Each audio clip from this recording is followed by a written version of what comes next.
वक्ता क्रमांक 35। नमस्कार नाते वक्ते व रसिक श्रोतो, माझ्या भाषणाचा विषय आहे भारतरत्न रतन टाटा यांचे दातृत्व व उद्योजकता।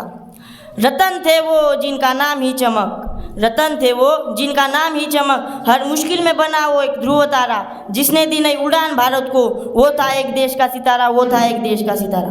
सर्वप्रथम रतन टाटा यांना भावपूर्ण श्रद्धांजली, ज्यांनी देशातच नव्हे तर जगभरात आपल्या नावाबरोबर कंपनीचेही नाव मोठे केले असे उद्योजक रतनजी टाटा। साधी राहणी आणि उच्च विचारसरणीचं तत्त्व जगणाऱ्या रतन टाटांनी आयुष्यात व्यवसायाबरोबर समाजसेवेलाही महत्त्व दिले होते। 26/11/2008 मुंबई हल्ला आणि रतन टाटा यांच्यातील एक देवमाणसाचे दर्शन आपल्याला दिसून येते। ज्यावेळी ताज हॉटेलवर हल्ला झाला, यात निष्पाप 166 जण बळी गेले होते। मृत यामध्ये हॉटेलमधील कर्मचाऱ्यांचाही समावेश होता। मृत झालेल्या कर्मचाऱ्यांच्या कुटुंबाचे रतन टाटा यांनी पालकत्व स्वीकारून जगात कधीही व कुठेही न झालेली मदत म्हणजे आयुष्यभर त्या कर्मचाऱ्यांचा पगार त्या कुटुंबातील वारसदारांना भेटल असा निर्णय टाटांनी घेतला। रतन टाटा यांनी 2020 साली आलेल्या कोरोना महामारीत भारताला तब्बल 1,500 कोटी इतकी मदत केली होती। असे हे महान उद्योजक, उत्तम दातृत्व असणारे रतनजी टाटा होते। म्हणूनच म्हणावेसे वाटते उद्योग जगतातील एक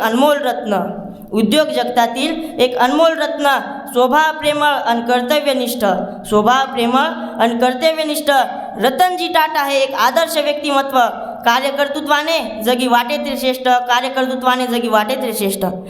सर्वसामान्य नागरिकांसाठी विचार करणं हेच टाटांना इतर उद्योजकांपासून वेगळं बनवतं। सामान्य नागरिकास कार घेणं शक्य होत नाही व तो दुचाकीवर आपल्या कुटुंबासह फिरत असतो। अशा नागरिकांसाठी टाटांनी जगातील सर्वात कमी किमतीची नॅनो कार बनवली। निराशेच्या अंधारात अडकलेल्या माणसाच्या आयुष्यात एक आशेचा किरण टाटांनी आणला। प्राणीमात्रांवर दया करा, जीवनात आनंद भरा, याप्रमाणे टाटांचं प्राणीप्रेम हे खूप होतं। म्हणूनच नवी मुंबई येथे विशेष म्हणजे रतन टाटांनी प्राण्यांसाठी एक खूप मोठे असे रुग्णालय म्हणजे हॉस्पिटल बांधले होते। आपल्या संपत्तीतील 65% संपत्ती ही टाटांनी दान केली होती। देशावर संकट आल्यावर प्रथम मदतीची आख म्हणजे रतनजी टाटा असे व्यक्तिमत्व होय।